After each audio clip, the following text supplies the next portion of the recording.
Alrighty, so here's Chapter 8 Review, Part 1. So in this review, you're going to see three pieces. You're going to see sets and subsets, which is never right in red ink, really, which is natural, whole, integer, rational, irrational, and the real number system. You're going to also see ordering from least to greatest or greatest to least. You're going to also see Pythagorean theorem. Now, Pythagorean theorem is going to either be find a leg, A or B. It could be find C, which is a hypotenuse or the diagonal. It could be find the area of the triangle after you find the base and the height. Or it could be find the perimeter after you find all three parts. It could be from going from one part on the triangle to this part and then back again, so like round trip. So from here to here and then go back. Or it could be compare the area of this triangle versus the perimeter of that triangle. All of those are fair game on a test. So between the reviews, and there'll be more than one part. So question 1, sets and subsets. So you've got never write in red ink, really. And remember what that image is going to look like. So you've got natural, which are numbers like numbers you count on your hands and your feet. 1, 2, 3, 4, 5, 6, and so on. Whole numbers, which would be 0, 1, 2, 3, 4, 5, 6, and so on. Integers. Integers would include your positives, your negatives, but no fractions, no decimals. Rational, which would include 1, 2, 3, 0, 1, 2, 3, negatives, numbers, zeros, positive numbers, and then rational. Remember rational, let's look at the word rational. Rational is a ratio, so it's a number that can be written as a fraction. So if you're rational, you can write as a fraction. And if you noticed, all of these are rational. So what percent of integers is rational? 100%. What percent of whole numbers is rational? 100%.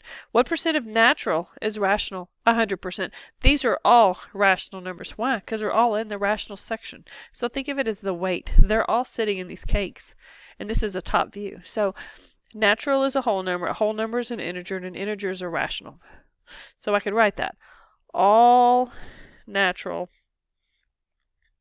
numbers are whole numbers.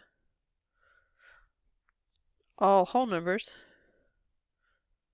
are integers.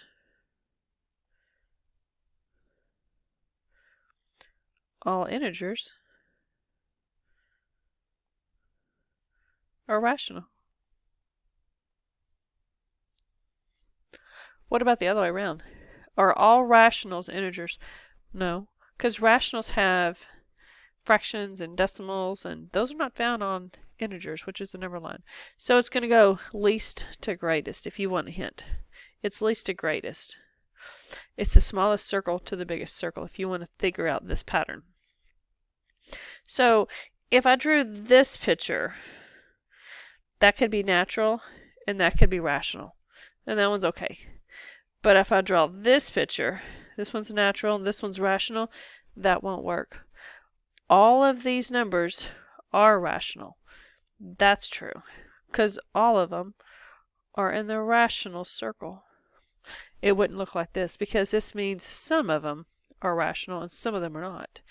The truth is, they all are. All of these are.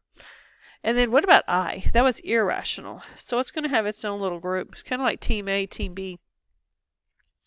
If you're irrational, right? So here's the word ratio, right there, ratio. That means not a fraction. So either you're rational or you're not irrational. Either you can write as a fraction, which all of these can, or you can't. You can't be both. If you compare these two, if you compare the two, rational and irrational, same size, but they have nothing in common. And what about this last R? That means real. That's the real number system. How many of these numbers are in the real number system? That's easy. All numbers are in the real number system. There is an imaginary number system, but not today. That's in high school. Alrighty, so that's my sets and subset review. Remember, all of these are intertwined together, and all of it is intertwined. And remember, this is never right in red ink, really, and that's least to greatest, because that's the smallest group to the largest group. And the way I wrote it is the way I actually practice in class. Natural, so all natural are whole, all whole are integer, all integer are rational, and none of these are irrational.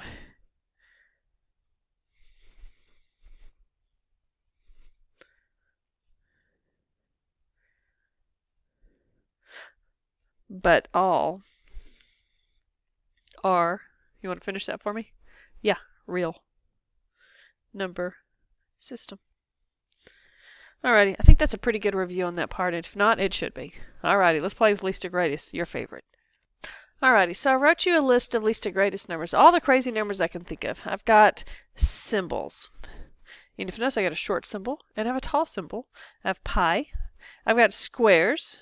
Even, let's do another square. Let's add one more. What about 9 squared? Because now you got 2 squares. You got 5 feet squared and just plain 9 squared. The difference. Good question. Again, symbols. Another symbol. I've got a percent. I got a mixed number. I got a fraction. I got a negative. And I got a repeat. So I think I've hit them all. So what are you going to do with this if you're asked to do least to greatest? And by the way, would you be asked to order all those numbers? No. But you'd probably be asked to order half of them.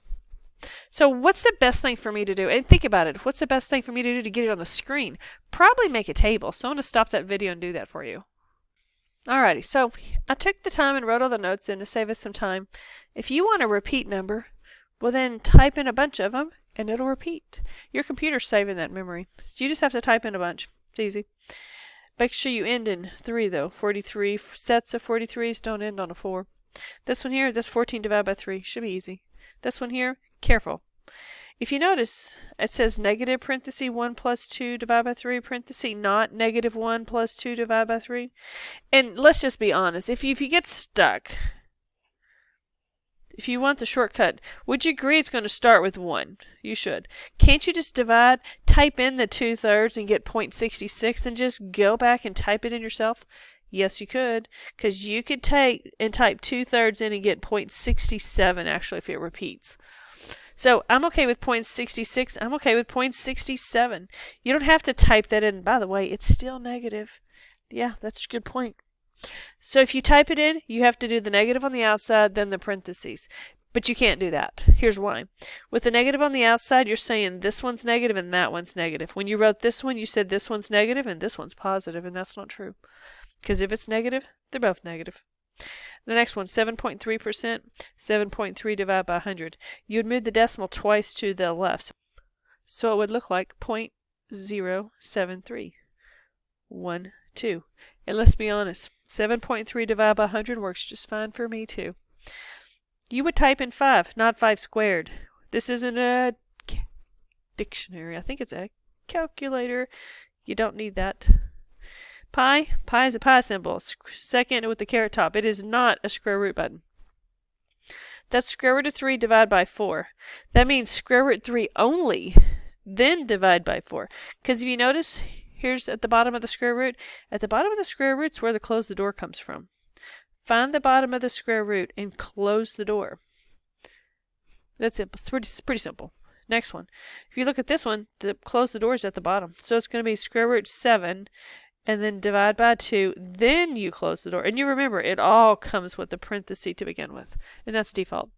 And 9 squared is 9 squared, or 9 caret 2. Pretty straightforward. I'm going to take the time and actually go ahead and put it in your calculator for you. So I'm going to go ahead and scroll through my calculator so you can see my list. So you can see all my numbers. There's 6.43, and I typed in a bunch. That 4.6, yeah, that goes to that 14 divided by 3. And then this one, negative 1.67. Well, you should know 2/3 is more than 50 cents. And you should know it starts with a 1. So it has a 1, it has the negative, and that's more than 50 cents.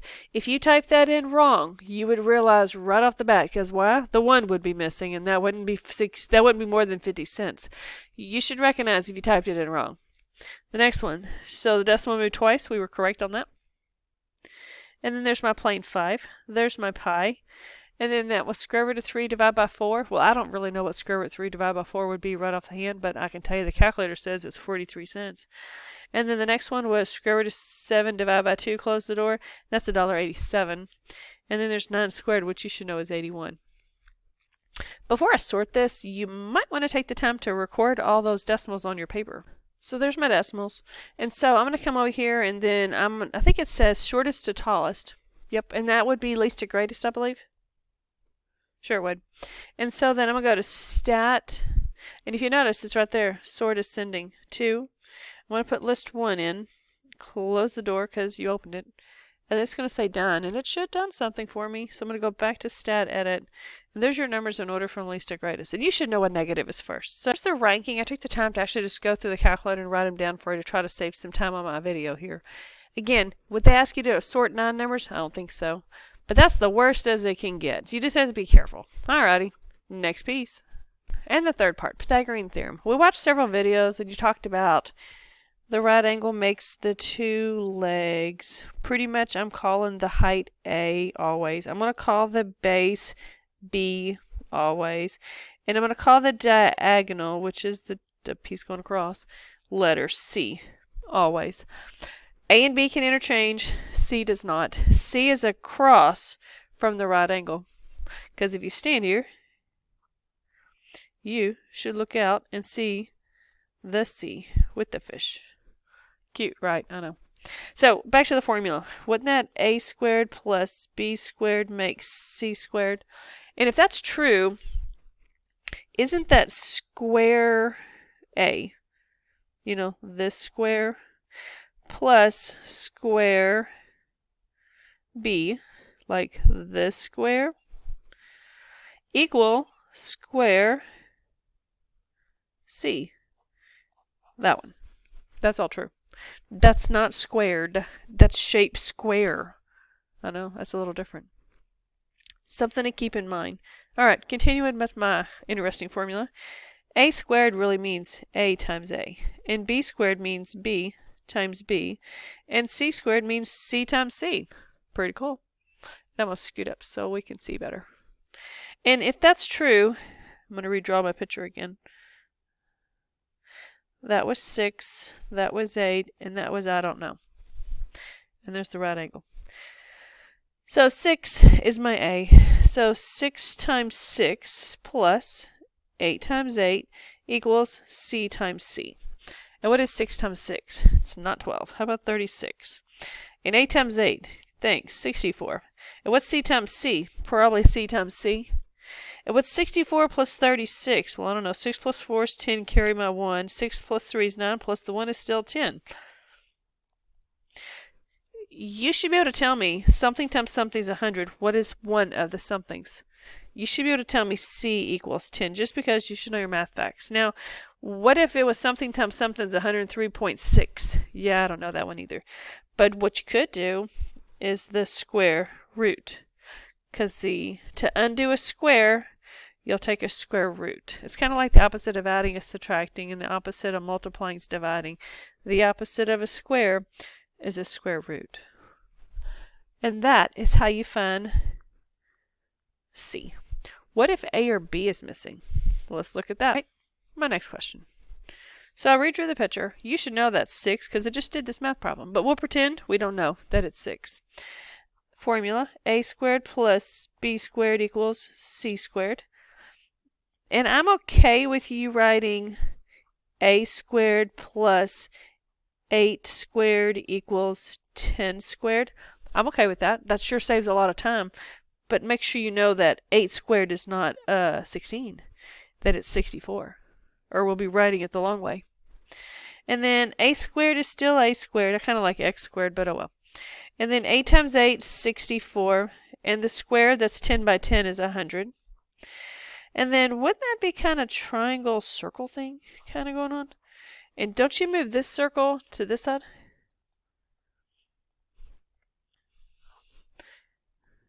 And 100 minus 64 would be what?